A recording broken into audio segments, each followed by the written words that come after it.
in the early days of Twitter, it was like a place of radical de-shaming. People would admit shameful secrets about themselves, and other people would say, "Oh my God, I'm exactly the same." Voiceless people realized that they had a voice, and it was powerful and eloquent. If a newspaper ran some racist or homophobic column, we realized we could do something about it. We could get them. We could hit them with a weapon that we understood, but they didn't. A social media shaming. Advertisers would withdraw their advertising. When powerful people misused their privilege, we were going to get them. This was like the democratization of justice. Hierarchies were being leveled out. We were going to do things better. Let me tell you a story. It's about a woman called Justine Sacco. She was a PR woman from New York with 170 Twitter followers, and she'd tweet little acerbic jokes to them, like this one on a plane from New York to London. So Justine chuckled to herself and pressed send and got no replies and felt that sad feeling that we all feel when the internet doesn't congratulate us for being funny. Black silence when the internet doesn't talk back.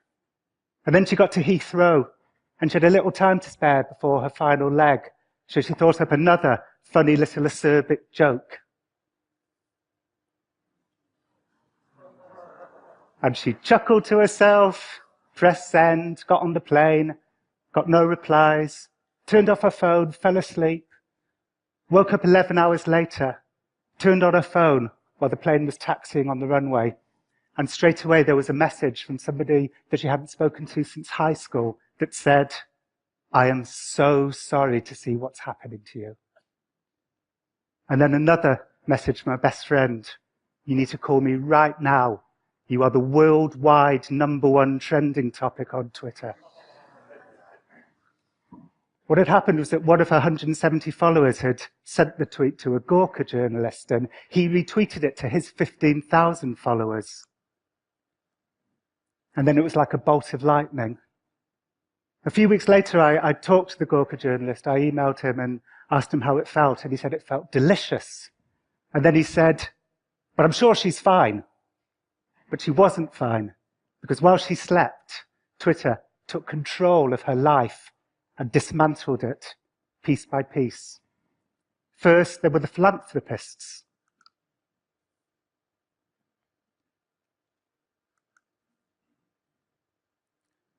Then came the beyond horrified. Was anybody on Twitter that night? A few of you. Did Justine's joke overwhelm your Twitter feed the way it did mine? It did mine, and I thought what everybody thought that night, which was, wow, somebody's screwed. Somebody's life is about to get terrible. And I sat up in my bed and I put the pillow behind my head. And then I thought, I'm not entirely sure that joke was intended to be racist. Maybe instead of gleefully flaunting her privilege, she was mocking the gleeful flaunting of privilege. There is a comedy tradition of this, like South Park or Colbert or Randy Newman. Maybe Justine Sacco's crime was not being as good at it as Randy Newman. In fact, when I met Justine a couple of weeks later in a bar, she was just crushed. And I asked her to explain the joke.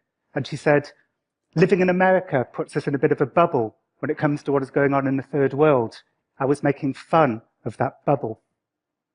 You know, another woman on Twitter that night, a New Statesman writer, Helen Lewis, she reviewed my book on public shaming and wrote that she tweeted that night, "I'm not sure that her joke was intended to be racist." And she said straight away she got a fury of tweets saying, "Well, you're just a privileged bitch too." And so to her shame, she wrote, she shut up and watched as Justine's life got torn apart. It started to get darker. Then came the calls for her to be fired. Thousands of people around the world decided it was their duty to get her fired. Corporations got involved, hoping to sell their products on the back of Justine's annihilation.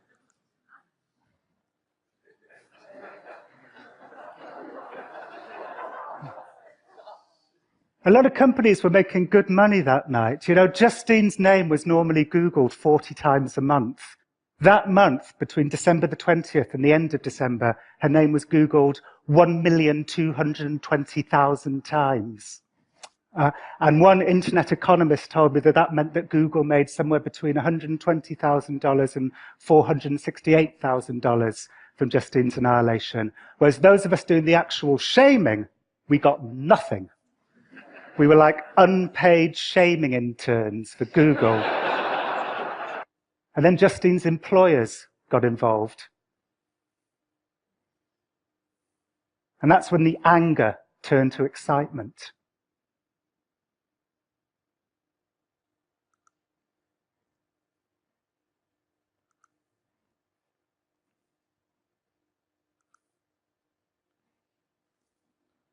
What we had was a delightful narrative arc. We knew something that Justine didn't. Can you think of anything less judicial than this? Justine was asleep on a plane and unable to explain herself, and her inability was a huge part of the hilarity. On Twitter that night, we were like toddlers crawling towards a gun. Somebody worked out exactly which plane she was on, so they linked to a flight tracker website. A hashtag began trending worldwide. Hashtag, has Justine landed yet?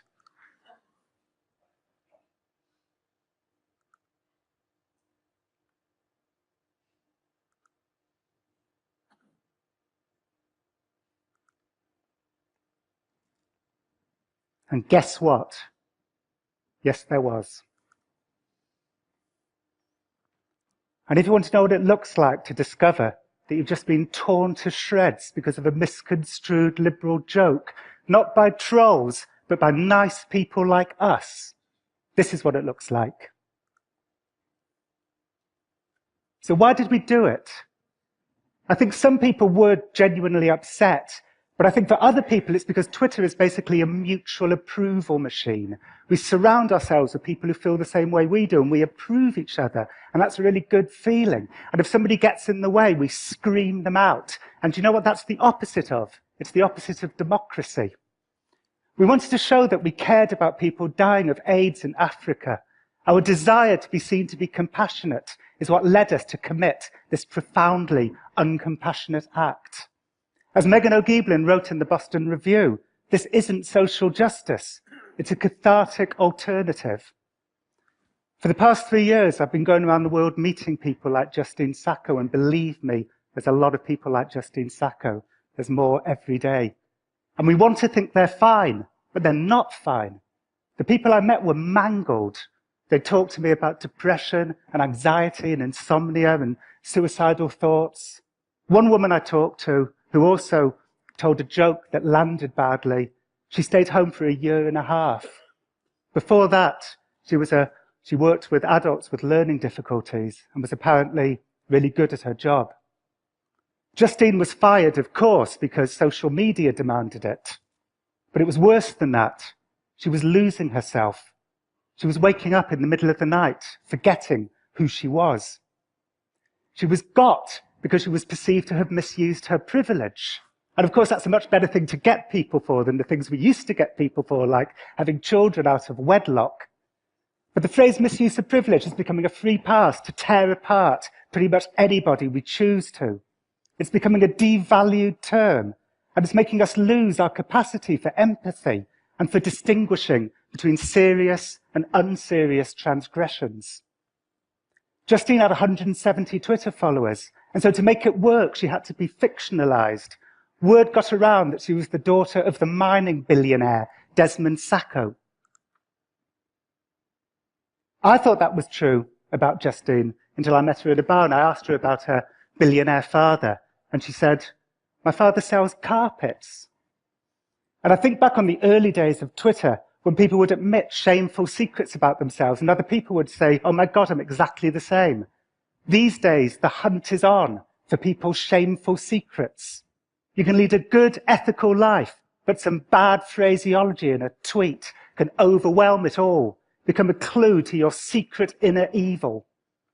Maybe there's 2 types of people in the world. those people who favour humans over ideology, and those people who favour ideology over humans. I favour humans over ideology, but right now the ideologues are winning, and they're creating a stage for constant artificial high dramas where everybody's either a magnificent hero or a sickening villain, even though we know that's not true about our fellow humans. What's true is that we are clever and stupid. What's true is that we're grey areas. The great thing about social media was how it gave a voice to voiceless people, but we're now creating a surveillance society where the smartest way to survive is to go back to being voiceless. Let's not do that. Thank you.